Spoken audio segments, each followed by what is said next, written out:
Amén. Dios les bendiga, amados hermanos. En esta hora damos infinitamente gracias a nuestro Dios por una vez más que el Señor nos concede el poder saludarles nuevamente a través de este espacio, su espacio, palabra de Dios, palabra que transforma. Dios les bendiga a cada uno de ustedes. Es un placer saludarles, amados hermanos, ya comenzando el primer mes del año 2024.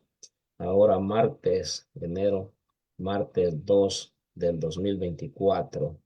Esperamos y deseamos que usted se encuentre bien donde quiera que nos sintonice. Dios les bendiga. Saludamos a todos aquellos hermanos que siempre han estado pendientes de estas transmisiones. Dios les bendiga a cada uno de ustedes. Ahí donde quiera que ustedes se encuentren, Dios me les bendiga. Saludamos, como digo, a estos hermanos que siempre están pendientes allá en la República del Salvador, acá en Estados Unidos de América, en México, en Honduras, en Guatemala, en Colombia, en Perú, Argentina, Canadá, Nicaragua y otros más. Dios les bendiga a cada uno de ustedes. Es un privilegio el poderles saludar. Aquí estamos nuevamente al aire para continuar lo que es aprendiendo de la palabra de Dios. Dios bendiga, hermano Daniel, también, que ya está presente, nuestro hermano David también hasta Canadá. Dios les bendiga. Vamos a orar en esta hora para poner en las manos del Señor lo que es este tiempo de estudio de la palabra de nuestro Dios, quien estará impartiendo la palabra, nuestro hermano Daniel, como siempre. Dios le bendiga a él. Y oramos en el nombre del Señor. Padre que estás en los cielos, venimos delante de tu presencia, Señor, en el nombre de Jesucristo, tu Hijo amado, dándote, Señor, la honra y la gloria, porque usted se lo merece. Gracias te damos, Señor, por una vez más que usted nos permite, Dios mío, el estar, Señor, frente a esta cámara, Señor, y poder transmitir, Señor, una vez más, con el propósito, Señor, de aprender más de tu palabra. Bendice, Señor, a todos aquellos que se conectan, Padre, a través de estos medios, amigos y hermanos, Señor, donde quiera que ellos nos sintonicen. Bendícelo grande y poderosamente. Usa los labios de nuestro hermano Daniel. En el nombre de Jesús de Nazaret te lo pedimos. Gracias, Señor. Amén y amén. Dios le bendiga, hermano Daniel. Bienvenido y pase adelante. El tiempo es suyo. Bueno, que el Señor les bendiga. Es un privilegio saludarles como siempre.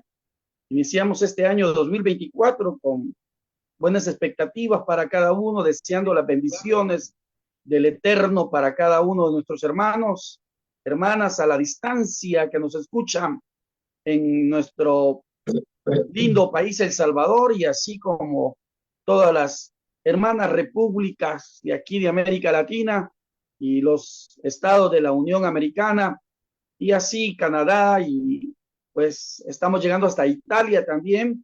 Que el Señor me los bendiga. En España también, que el Señor me los bendiga. Hoy continuamos hablando sobre la vida de Pablo. Me preguntaba alguien, me decía, ¿qué se ha dicho de Pablo? ¿Qué se sigue diciendo de Pablo?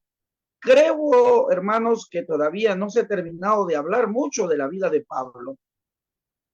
A pesar de los 2000 años que traemos acerca del Evangelio y de los procesos históricos de estos personajes bíblicos, todavía hay muchos elementos que hay por descubrir.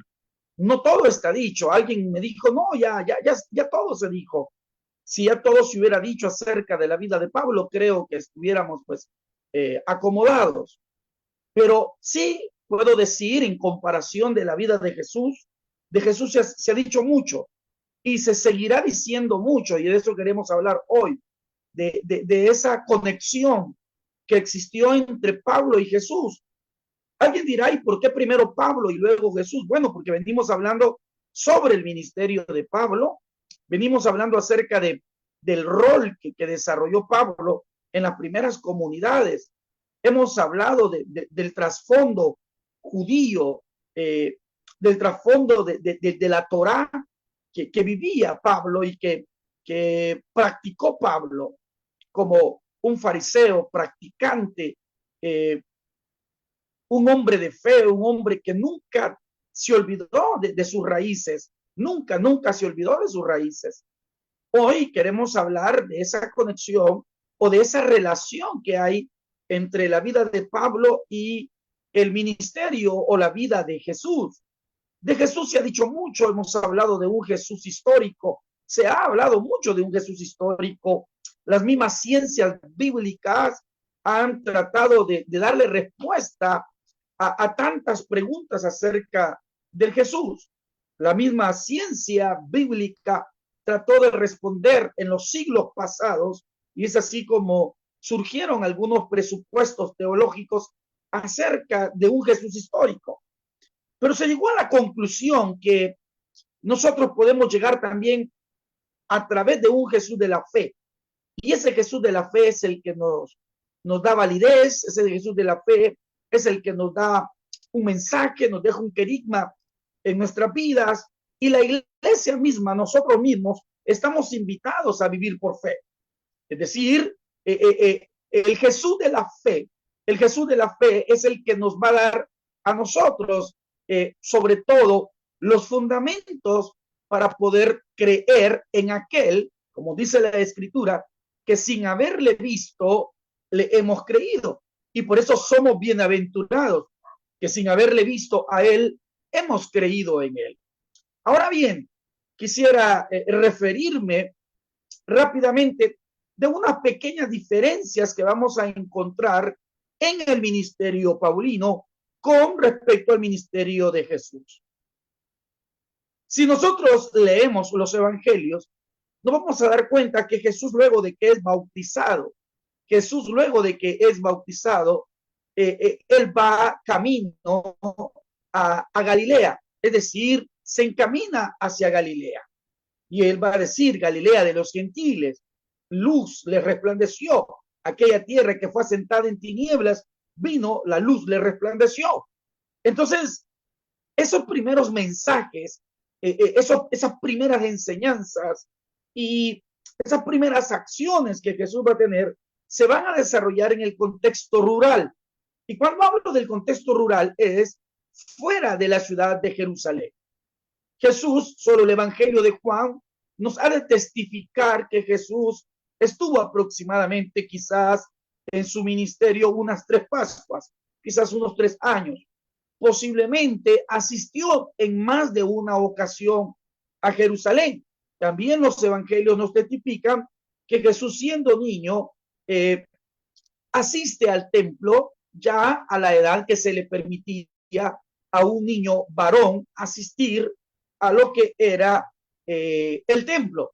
Aproximadamente andaba entre los 12, 13 años que un niño podía asistir y que se consideraba obligatorio ya porque adquiría los deberes de un ciudadano judío y tenía que asistir al templo para poder así ya tener las posibilidades de generar o la posibilidad de dar un diezmo. Ahora bien, Jesús comienza su ministerio en una zona rural, en las zonas rurales, y se ubica sobre todo al norte de Jerusalén, que estaríamos hablando de Galilea. Jesús va a desarrollar su ministerio con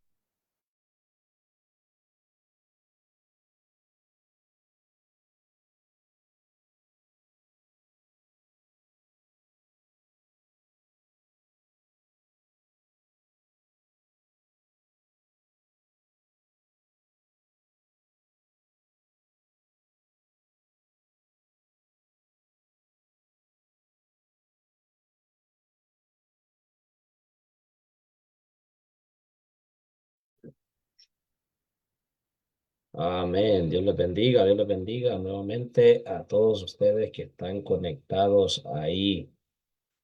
Pedimos disculpas, tenemos problemas ahí con la señal de nuestro hermano Daniel. Esperamos que él se reconecte pronto. Así que estamos hablando, mi hermano Daniel estaba hablando lo que es, ¿verdad? Entre el ministerio de Pablo y el ministerio de Jesús. Vamos a ver nosotros ahí dos ministerios, puedo decir, muy muy poderoso lo que es el ministerio del apóstol Pablo. Todos nosotros le conocemos a través de las cartas, se le llaman lo que es las cartas Paulinas, las cartas que él mismo escribió, ¿verdad? Lo que es en la iglesia se predica bastante, lo que es hermano David, se predica, puedo decir, bastante lo que es las cartas de Pablo. Pero también es interesante el ministerio que Jesús desarrolló como hombre también acá en la tierra. Si nosotros vamos a ver entre las cartas que escribe el apóstol Pablo, la doctrina que el apóstol Pablo habla en sus cartas, y luego vamos a ver también el ministerio de Jesús, tanto el apóstol Pablo como el ministerio de Jesús, nosotros vamos a ver en algunas áreas de que Jesús, como el Hijo de Dios, eh, Dios bendiga a nuestro hermano Daniel, ahí viene ya, ¿verdad? No, no me quiero adelantar, pero Dios le bendiga, hermano Daniel, bienvenido nuevamente. Así Perdón, que, nuevamente, amén. creo que continuamos. Sí, Bien, hablábamos acerca de lo que va a ser el ministerio de Jesús y estamos diciendo que Jesús lo va a desarrollar en esa zona, como el Evangelio de Lucas nos va a decir, lo va a hacer con unas personas marginadas. Hemos hablado en su debido momento quiénes eran estas personas marginadas y hemos dicho que estas personas marginadas eran personas que el templo, que la religión, que el judaísmo y aún mismo el imperio las había hecho a un lado por ciertas razones. Una de ellas era la categoría de pobre, una categoría que realmente había sido pues provocada por la misma situación imperial. Otra pobreza era provocada siempre también por el mismo templo. Lastimosamente el templo de Jerusalén había también generado cierto grado de pobreza. Algo que pudiésemos profundizar en su debido momento, ¿por qué pudiésemos decir que el templo generaba pobreza? Pero también estamos hablando de personas que estaban siendo marginadas a causa de una categoría de pecado, es decir, aquellas personas enfermas, ciegas, sordas, mudas, personas paralíticas, personas cojas, personas con lepra y otra serie de enfermedades que socialmente y socio-religioso, desde el sentido socio-religioso, habían sido marginadas por el templo. Entonces, el templo las marginaba y el imperio también no consideraba que estas personas fueran productivas. Exactamente con estas clases de personas es con las que va a tratar Jesús directamente. Su ministerio va a ser para estas personas. Y él por eso va a decir en su primer mensaje que viene el año a predicar el año del renacimiento. Es decir, él viene a hablar sobre ese año donde todo esto va a salir a la luz, es decir, todo se va a hacer a un lado y viene la oportunidad para todas estas personas. Ya conocemos el ministerio de Jesús, que fue lo que hizo. Jesús desarrolló su ministerio en un sentido de darle sobre todo valor a las mujeres, le dio valor a los niños, le dio valor a las niñas, le dio valor a todos aquellos que eran considerados marginados. Por ejemplo, un leproso no podía ser tocado. Jesús los tocó. No se podía visitar la casa de un gentil. Jesús visitó las casas de los gentiles. No se podía comer ni entrar a la casa de uno que era considerado pecador. Por ejemplo, el caso de un publicano, que era el que cobraba los impuestos. Jesús lo hizo. Jesús, en cierta manera, rompió los esquemas socio-religiosos, culturales, y dio la oportunidad de poder salir a flote. siempre he dicho, quizá Jesús lo que hizo con esta persona fue que las insertó socialmente. Voy a tratar de recordar el caso de aquella mujer con flujo de sangre. Era una mujer marginada, era una mujer impura, era una mujer que no podía socializar con nadie, nadie podía estar cerca de ella, ya era pobre, lastimosamente había tenido mucho dinero, lo había gastado todo, pero Jesús la sana, aquella mujer habla con él y la fe de aquella mujer hace que esta mujer ahora se pueda insertar en la sociedad. Creo que no estaría de más seguir profundizando en lo que se caracterizó el evangelio, el mensaje del reino con el ministerio de Jesús. Lo conocemos, lo hemos hablado y tenemos muchas bases sobre las cuales nosotros podemos fundamentar lo que estamos hablando. Pero ahora retrocedamos nuevamente. ¿Qué tiene que ver ahora Pablo con el ministerio de Jesús? ¿O qué tiene que ver Jesús ahora con el ministerio de Pablo? Pablo también se va a posicionar sobre Jerusalén, pero Pablo se ve obligado a salir de Jerusalén y se va a ubicar en una ciudad también al norte, que es lo que nosotros vamos a conocer como Antioquía de Pisidia. Y ahí, en ese lugar de Antioquía de Pisidia, nos vamos a dar cuenta que Pablo va a tener el contacto, el acercamiento con una serie de diáconos y hermanas con un tinte helenístico. Y cuando hablo un tinte helenístico es personas que sabían leer, sabían escribir y que pertenecían a la cultura helénica, es decir, había tras de ellos una cultura muy griega. Quiere decir que Pablo va a tener el contacto con estos hermanos, pero ahora Pablo comienza a encontrar la necesidad.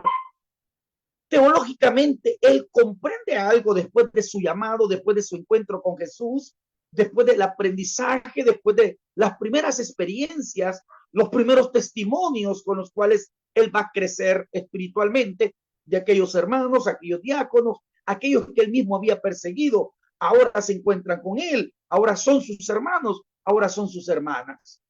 Pero Pablo ahora ve la necesidad de darle la continuidad a ese mensaje pospascual de resurrección.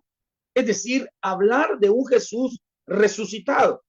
Queremos claro que Jesús, Pablo nunca vio a Jesús, pero Jesús se le revela a Pablo. Ahora, también demos por entendido que Pablo, luego de su conversión, luego de quizá valdría tal vez ubicar otro concepto de conversión, diríamos luego de su transformación y de su encuentro con Jesús, con el mensaje de Jesús, ahora Pablo estaríamos diciendo, ¿qué tengo que hacer? La pregunta para Pablo era, ¿qué hacer? Y Pablo entendió algo, que el Dios de Jesús es el Dios universal, es el Dios del pueblo de Israel. El Dios de Jesús es el Dios de él. Es un Dios universal, es Jehová. Y este Dios universal no solamente es para un solo pueblo. El pueblo de Israel es un pueblo elegido, pero también ahora hay otros elegidos y dentro de estos elegidos hay gentiles. Y estos gentiles tienen la oportunidad de entrar y complementar el número de elegidos. Entonces, si Israel es el pueblo elegido, pero lastimosamente hay muchos de ellos que no reciben a Jesús, entonces hay que complementar ese número de elegidos. Y para complementar el número de elegidos, entonces es necesario ir y predicar. ¿Y cómo se va a predicar? ¿Qué se va a predicar? Bueno, lo primero que se va a encontrar es hablar sobre la resurrección. El otro es sobre el efecto de la comunión que hay al partir el pan. Hechos 2:42. El otro sentido es de cómo orar y hablar de manera directa con Dios. Es decir, el rol sacerdotal se ha ido perdiendo, se ha venido perdiendo. Para Pablo se pierde. Y ahora Pablo encuentra que No necesito de un sacerdote para poder interceder, para poder orar o para que se pueda pedirle a Dios. Pablo ha de comprender que se le puede pedir a Dios de manera directa. Se le puede pedir al Padre de manera directa en el nombre de Jesús. Y para pedirle al Padre en el nombre de Jesús, entonces hay que hacerlo con mucha confianza. Hay que hacerlo con mucha confianza. Yo creo que eso, hermanos, nosotros debemos de comprenderlo de primera mano, pero quiero retomar la categoría del ministerio de Jesús. Y dentro de la categoría del ministerio de Jesús, una de las categorías que ya mencioné fue la categoría rural. Es decir, Jesús se ubica en zonas rurales.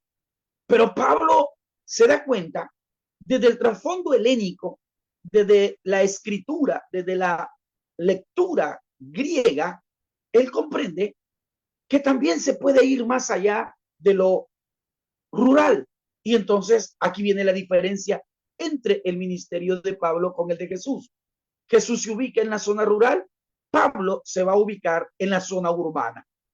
Entonces Pablo se asocia con otros, en el caso de va a ser Bernabé, va a ser Juan Marcos, va a ser Silas, va a ser Timoteo en su debido momento, y entre otros, más adelante se va a encontrar mujeres que le van a acompañar, como lo va a ser Lidia, va a encontrar mujeres como lo va a ser Priscila y su esposo Aquila, es decir, se va a encontrar con mujeres como diaconisas que le van a ayudar a él y que le van a aportar a su ministerio. Entonces, así como Pablo se da cuenta que el Dios de Jesús, su Dios, Jehová, ese Dios es universal, entonces el Dios universal, este Dios universal, no puede limitarse a un solo pueblo, hay que ir, hay que ir. ¿Y cómo se tiene que ir? Bueno, hay que moverse. Y es así donde surgen los primeros viajes misioneros. Y es donde él ya no va a las zonas rurales, sino que va a ir a las principales ciudades urbanas. Por eso lo vamos a encontrar en Corinto, por eso lo vamos a encontrar en Tesalónica, por eso lo vamos a encontrar en la zona de Capadocia, lo vamos a encontrar en la zona de Galacia, lo vamos a encontrar en la zona conocida como el Asia Menor. Por eso lo vamos a encontrar en Filipo. Es decir, vamos a darnos cuenta que Pablo va a ir a las grandes urbes. Por eso Pablo va a tener que llegar bueno, pararse, mejor dicho, y hablar en el Areópago. El Areópago era un lugar específico de discusión filosófica, solo de discusión filosófica. No cualquiera se paraba a hablar ahí, no cualquiera se sentaba a escuchar a alguien. Pablo tuvo la oportunidad de llegar a estas grandes ciudades, a estas grandes urbes, no zonas rurales, sino a ciudades que ahora ya tienen renombre, ciudades muy cosmopolitas, ciudades muy variadas en costumbres, en tradiciones y sobre todo de personas, hombres, mujeres, que ya no pertenecen a una clase social desde el sentido marginado, sino personas muy importantes. Dentro de todo el ministerio de Pablo encontraremos que se van a ver personas del imperio que van a venir al evangelio. Bueno, tuvo la oportunidad de hablar con Agripa y Agripa, por cierto, le dijo, por poco me persuades. Agripa era un funcionario directo del imperio romano. Así pudiésemos ir definiendo que una de las primeras diferencias que encontraremos entre el ministerio de Pablo y el ministerio de Jesús es, Jesús lo hace en la zona rural, Pablo lo hace en la zona urbana. ¿Y por qué es importante esto? Porque la injerencia del evangelio, del mensaje, de la continuidad del mensaje del reino, va a tener eco, va a adquirir eco, va a entrar en el seno de la familia romana, en el seno de la familia romana. Ahora, ¿por qué va a encontrar eco en el seno de la familia romana? Mire qué excelente es. ¿Por qué encontró eco en el seno de las familias marginadas? Porque nadie estaba a nadie por ellos. Entonces Jesús encontró la oportunidad de darle valor a esta gente. de sanarlas, de sacarlas del anonimato, de insertarlas a la sociedad, de que aquella que estaba encorvada levantara y se irguiera, que aquel que estaba paralítico por más de 28 años caminara, que aquel que era ciego por muchos años de nacimiento ahora tuviera la oportunidad de ver. Y puedo seguir enumerando las diferentes alternativas en las cuales Jesús realizó su ministerio en la zona rural. Pero ahora encontremos la relevancia del ministerio paulino. Y el ministerio paulino es una zona urbana. Se está yendo por ejemplo, el caso de Corinto, un gran templo de Apolos, una ciudad muy portuaria, una ciudad muy comercial, una ciudad muy importante para el Imperio Romano. Además de eso, había mucho dinero, mucho dinero. Por cierto, las personas que llegan a las primeras comunidades de Corinto van a ser personas con mucha relevancia económica. ¿Y qué quiere decir eso? Lo que Pedro expresó en los primeros mensajes al decir, ahora entiendo, Dios no hace acepción de personas, ahora Pablo no lo está diciendo, Pablo lo está viviendo, Pablo lo está practicando. Dios no hace acepción de personas. Y si Dios no hace acepción de personas, entonces Pablo ha podido penetrar y penetró, y aquí quiero ya ir haciendo mis pequeñas conclusiones. Primera conclusión, ese es el desafío de la iglesia actual. Nuestra iglesia, nosotros, nuestro ministerio, la iglesia cristiana evangélica, independientemente de, tenemos un desafío y es que debemos de penetrar a todos los estratos sociales que nos rodean, a todos nuestros contextos. No podemos olvidar los diferentes estratos sociales que lastimosamente, valga la redundancia, que socialmente se han hecho, que socialmente se han demarcado y han delimitado a las diferentes urbanizaciones del mundo. Hay clase social media, clase social baja, clase social alta, etcétera, etcétera, etcétera. Hay profesionales, hay no profesionales, hay gente con dinero, hay gente sin dinero, hay gente culta, hay gente inculta. Hay diferentes categorías sociales que nosotros hoy pudiésemos hablar. Pero el desafío más grande es que la iglesia penetre en ello, que la iglesia sea una alternativa de fe. Y creo que esos son los desafíos que debemos de tener. Nosotros hoy en nuestra misión, en nuestra congregación, en nuestra iglesia, para el 2024 nos hemos propuesto evangelizando con el ejemplo. Ese es nuestro lema. Evangelizar con el ejemplo, es decir, llevar nuestra vida hacia los límites de de hacer que la gente vea en nosotros el reflejo del evangelio, vea en nosotros el reflejo de una nueva vida, de una vida en santidad, de una vida diferente. Esto creo que debe de ser una propuesta para toda la iglesia como tal.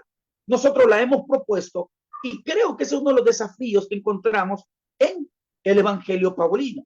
Y cuando digo el evangelio paulino, no es que era diferente al evangelio de Jesús, sino que Pablo encontró la oportunidad que el imperio había crecido y entonces él desarrolló 3 viajes misioneros. Y en estos 3 viajes misioneros, en cada ciudad, encontró personas necesitadas de Cristo. Quiere decir que a donde nosotros vayamos, a donde nosotros tengamos la oportunidad de hablar del evangelio, siempre va a haber alguien necesitado, alguien que se identifique con nuestro mensaje, alguien que necesita de Cristo. Y no es que alguien, creo que todos necesitamos de Cristo. Eso es lo que a Pablo le potencializó su ministerio. Y cuando le digo le potencializó, es que, por ejemplo, la iglesia de Roma, cuando Pablo no tuvo la oportunidad de ir a esa iglesia, pero les escribe la carta a los romanos, nos vamos a dar cuenta que hay diferentes estratos sociales. En la carta a los romanos nos vamos a dar cuenta que hubo gente patricia. ¿Quiénes eran los patricios? Era la era el grupo social más alto. Estaban también militares, que eran los segundos al mando, socialmente hablando. Habían esclavos, habían libres, se les llamaba libre a aquellos que habían sido esclavos y que habían adquirido su libertad por haber razón, entre otros. Encontramos a mujeres como Lidia que tuvieron, bueno, era una empresaria, vendedora de púrpura, y así pudiésemos mencionar otros elementos, pero quiero cerrar esta idea, y es que Pablo aprovechó que en aquel momento las urbes estaban en un remolino religioso. ¿Y sabe por qué? Porque el hombre por naturaleza siempre busca de una espiritualidad. Y es aquí donde debemos de tener el cuidado cuando vienen las espiritualidades engañosas, vienen las espiritualidades que no te generan realmente un acercamiento a Dios. Y es que el Imperio Romano había generado una espiritualidad bajo el emperador. El emperador se consideraba el señor de señores, el emperador tenía el título de rey de reyes, el emperador se había considerado hasta Dios, se le rendía culto al emperador y había diferentes dioses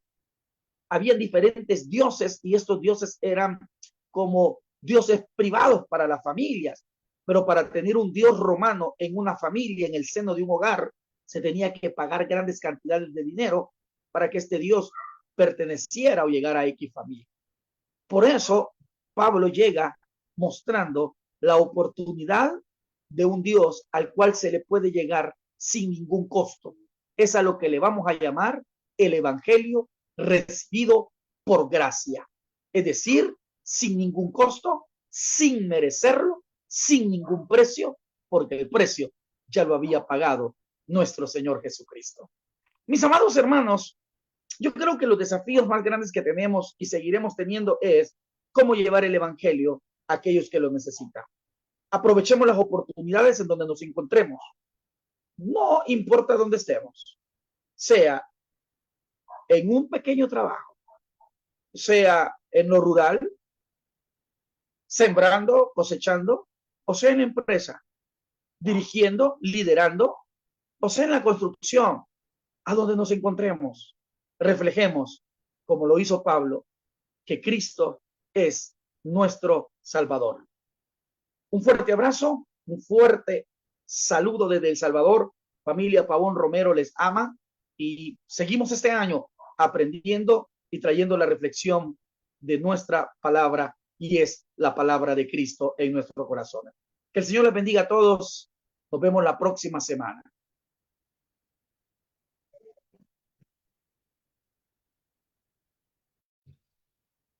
Amén. Dios le bendiga, hermano Daniel. Gracias damos a Dios por esa palabra de que el Señor nos ha enviado en esta tarde. Ha sido una palabra maravillosa. Eh, la palabra que me llama la atención es de que Jesús no hace acepción de personas. Muy interesante de que nosotros prestemos atención lo que es a ese punto en la sección de personas.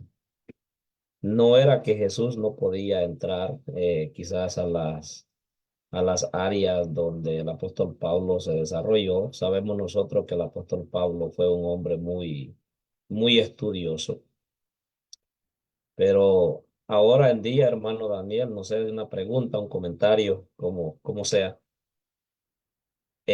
Por un lado, se deja ver aquellas iglesias donde las personas, todas las que se reúnen allí son personas, abogados, doctores, maestros.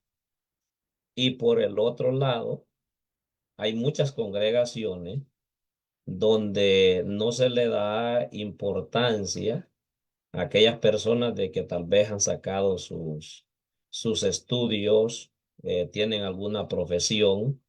Se, se da el caso por aquel concepto que se ha sembrado en algunos cristianos donde dice de que la letra mata, o es que realmente nos sentimos incompetentes al predicarles el evangelio a estas personas.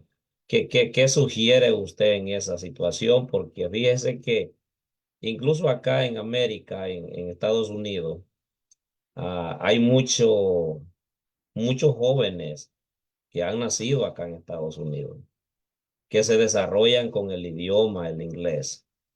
Pero lastimosamente en nuestras congregaciones, puedo decir muy poco se utiliza o se le está sacando provecho a ese recurso, lo que es el segundo idioma, el inglés.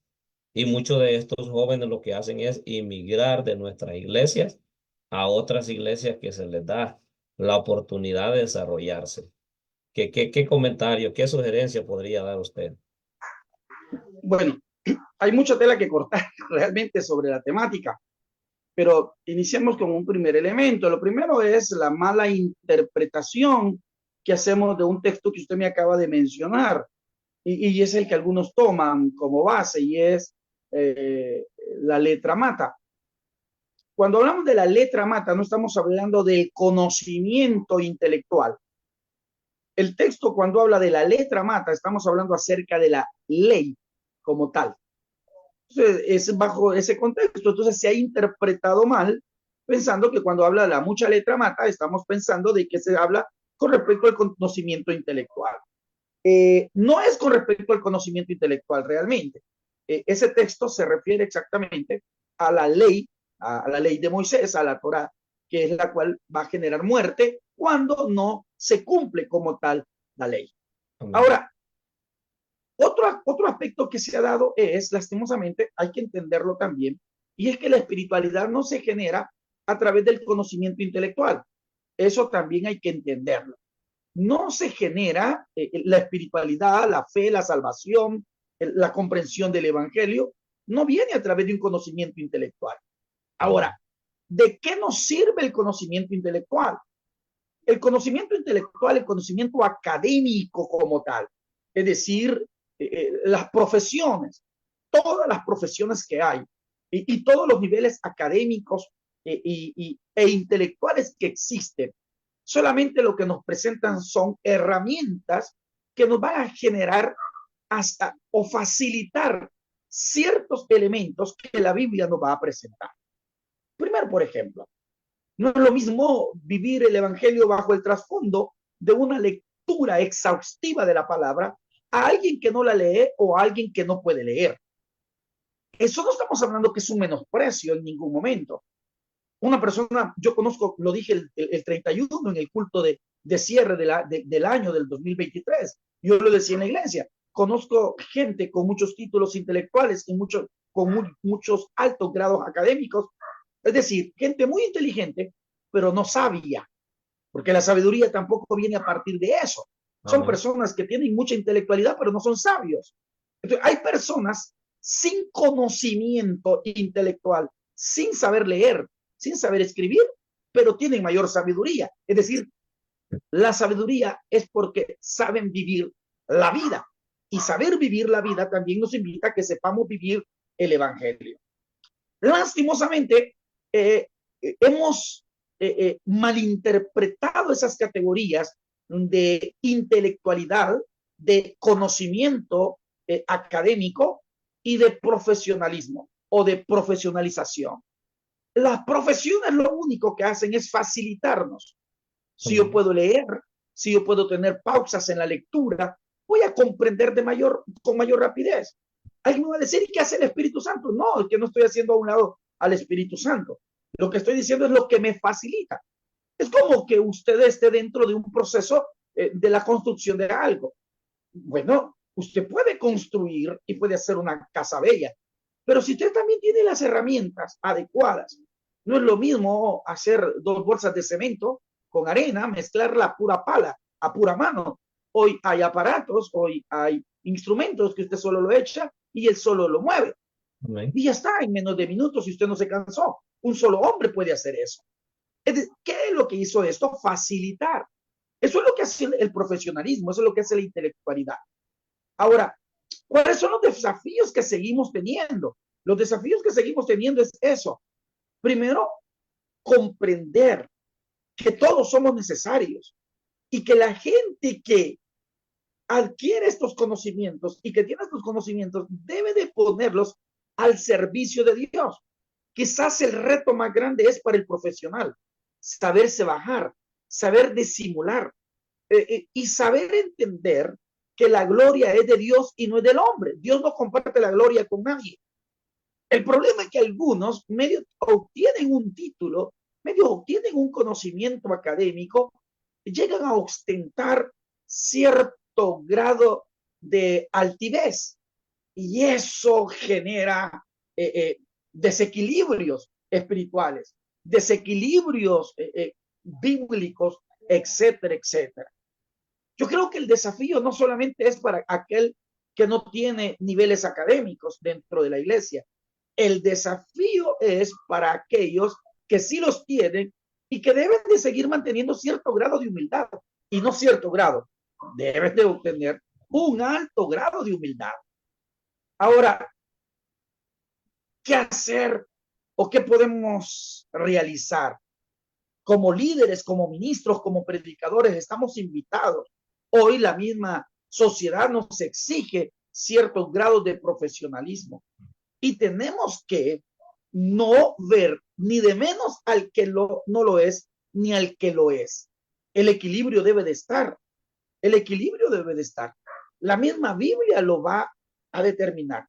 Yo le voy a poner un ejemplo. Si yo comparo el ministerio de Samuel con el ministerio de Esdras, Esdras se me va arriba, porque Esdras fue un escriba y además que fue un escriba, estamos hablando que Esdras también fue un reformador y estamos hablando que fue un profesional y estamos hablando que fue un hombre conocedor de letra, que estamos hablando de un hombre que generó la primera escuela rabínica, estamos hablando que las bases de la ley y de la interpretación de la ley después de que se regresó de Babilonia es de la escuela de Esdras. Si yo agarro a Esdras y lo comparo con Samuel, Samuel se me queda pequeño, intelectualmente hablando, pero espiritualmente no. Los dos fueron dirigidos por el Espíritu Santo. Samuel generó una reforma, Esdras genera una reforma, Samuel generó una oportunidad para el pueblo de Israel a través de la unción de los reyes. Esdras generó también una alternativa de fe con la nueva reforma rabínica, es decir, con los rabinos. Si usted se da cuenta, a pesar que Esdras tenía un alto grado de intelectualidad, si nosotros también comparamos el grado de intelectualidad que poseía Pablo a la par de Pedro, estaríamos hablando también sí, que es una gran diferencia abismal. Pero Pedro tuvo la oportunidad de estar con Jesús. Pedro vio los milagros y no solo los vio, la sombra de Pedro sanó. Pedro le extendió la mano a aquel hombre que estaba en la puerta de la hermosa y se levantó. Es decir, y era un hombre pescador. Claro que posiblemente tenía sus comodidades porque no dependía de una familia pobre, por cierto. No dependía, Pedro no dependía de una familia pobre. Pero intelectualmente, a la par de Pablo, Pablo está en otro nivel intelectual. Pero los dos tuvieron al Espíritu Santo. Los dos generaron alternativas de fe. Los dos escribieron. Y pudiésemos seguir enumerando ciertos elementos entre la vida de estos. Creo que a nivel de conclusión, lo único que pudiésemos decir es que las oportunidades intelectuales que se tengan dentro de las congregaciones hay que saberlas aprovechar. Y el líder debe de también tener cierto grado de sabiduría para ubicar a cada quien en su lugar. Por eso Pablo lo va a decir. ¿Son todos maestros? No. ¿Son todos doctores? No. ¿Son todos profetas? No. ¿Son todos evangelistas? No. Cada uno en su lugar. Eso es lo que nos corresponde. Hay profesiones que nos van a servir dentro de nuestras iglesias y sepámoslas ubicar. Y si usted se sabe ubicar, o usted como profesional se sabe ubicar y servirle a Dios, porque el servicio es para Dios, entonces Dios le va a honrar su ministerio. Amén, amén. Gracias, hermano Daniel. Conclusión, podemos nosotros aprender muchísimo combinando lo que es el ministerio de Jesús y el ministerio de Pablo. En ambos terrenos, Dios nos ha dado la capacidad a cada uno de nosotros y poder trabajar en ello. Hermano David Ramírez, no sé si tiene él una pregunta, intervención. Dios le bendiga. Lo veo calladito Dios ahí, les bendiga a escondido todos. a usted. No, estaba oyendo, estoy aprendiendo. Es muy interesante lo que nuestro hermano ha estado explicando esta tarde. Amén. Me llamó la atención y él mencionó una palabra durante su enseñanza y cambió la palabra que estaba yo pensando preguntarle. Él habló primero acerca de la transformación que tuvo el apóstol Pablo, pero inmediatamente dijo, mejor vamos a utilizar la palabra conversión. Es algo de que estaba yo leyendo un poco acerca de estas dos palabras. Ambas dos casi tienen un parecido, pero hay la última que nuestro hermano tomó, conversión, es más especial y a la misma vez más única. Esta palabra en la Biblia, convertir, la mencionaron los profetas. Jesús también la mencionó, y también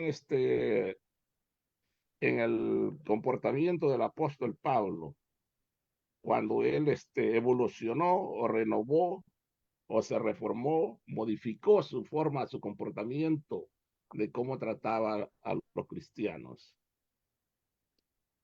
Otra cosa de que nuestro hermano estuvo mencionando es acerca de el lugar donde predicaron ambos dos. Yo diría que el ministerio de nuestro Señor Jesucristo fue local y el ministerio del apóstol Pablo fue en cierto aspecto internacional, porque él cruzó fronteras. Él tuvo la oportunidad de también de llegar a predicarle a algo en común, que ambos dos se presentaron ante las autoridades que estaban en ese tiempo, ante los romanos. Pero algo que el hermano mencionó el año pasado, hace unas cuantas horas, todavía lo tengo en mente y me llamó la atención. No sé si podría explicarnos un poquito acerca de esto. ¿Fue Pablo cristiano o no?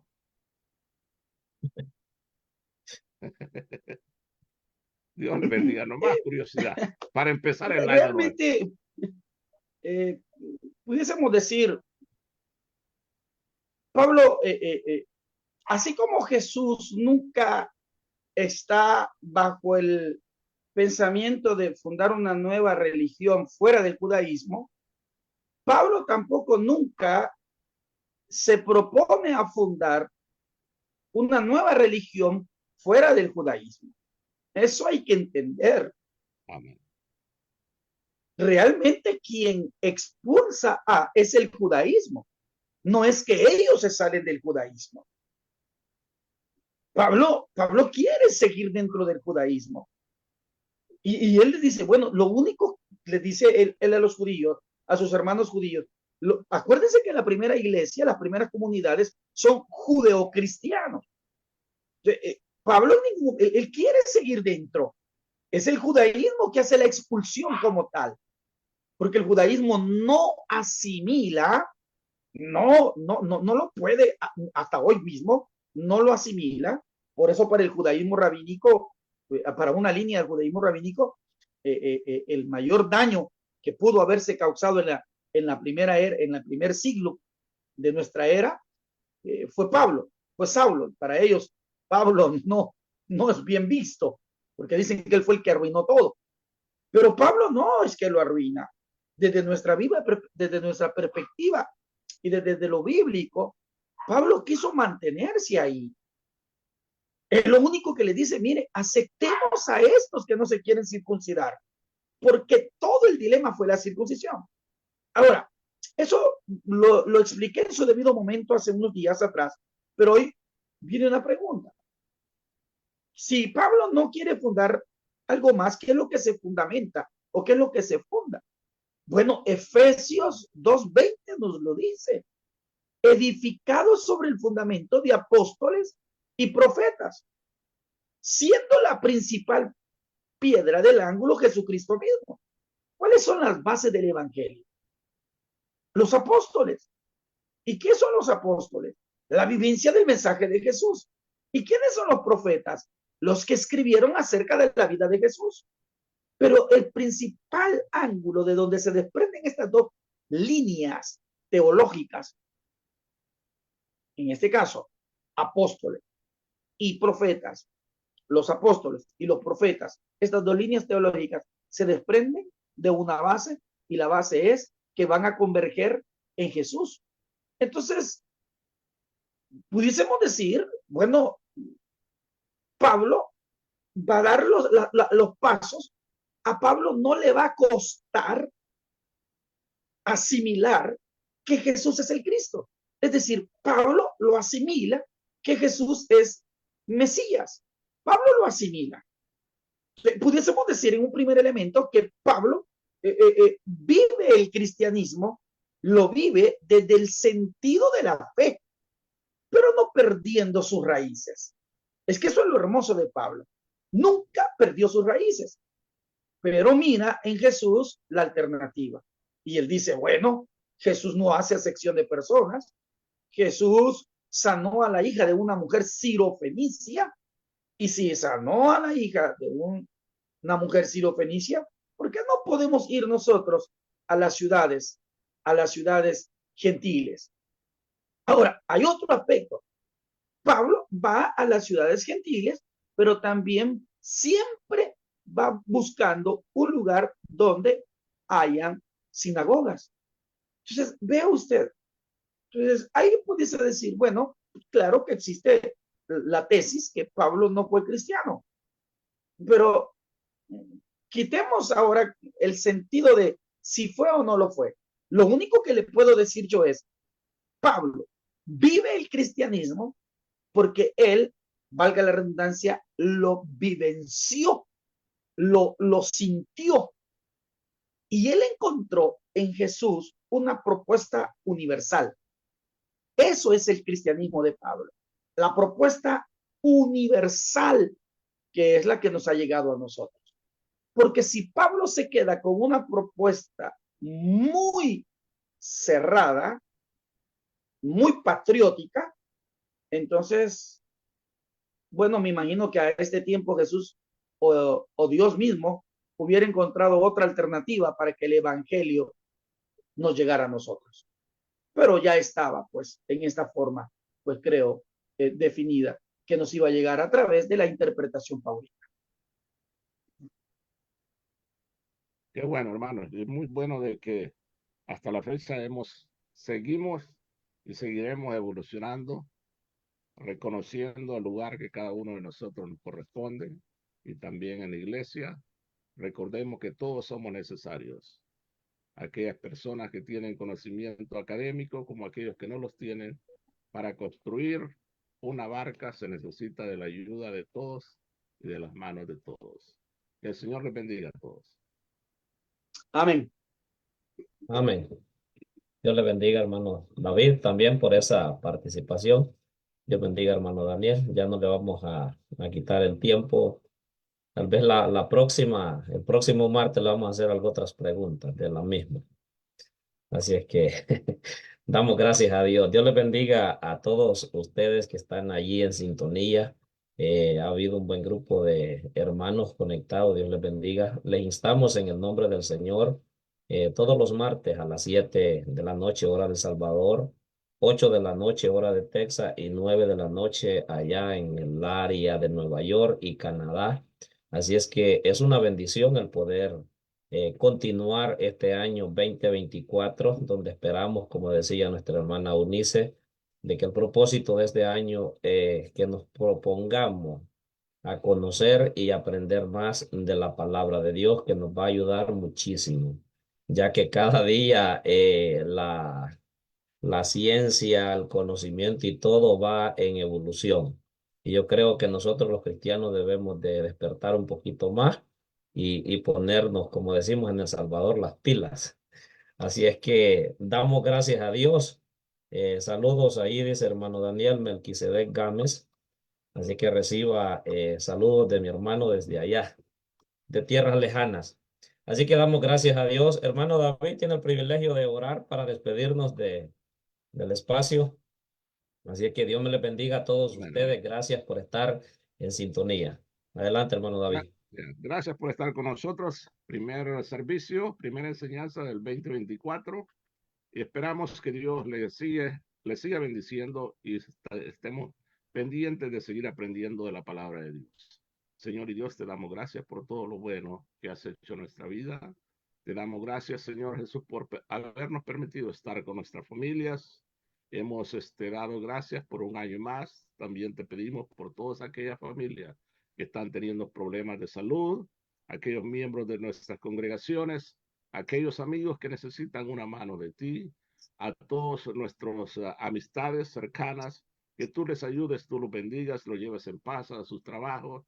También esperamos que ayudes a nuestros hijos, a nuestros vecinos que están cerca de nosotros, que seamos una bendición para su vida y también un ejemplo para que ellos puedan ver el cambio que tú has traído a nuestras vidas. En el nombre del Señor Jesús te damos gracias y esperamos que estés con nosotros. Amén.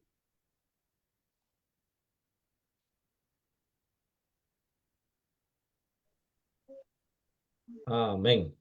Bien, mis amados hermanos, Dios les bendiga. Que tengan una feliz noche.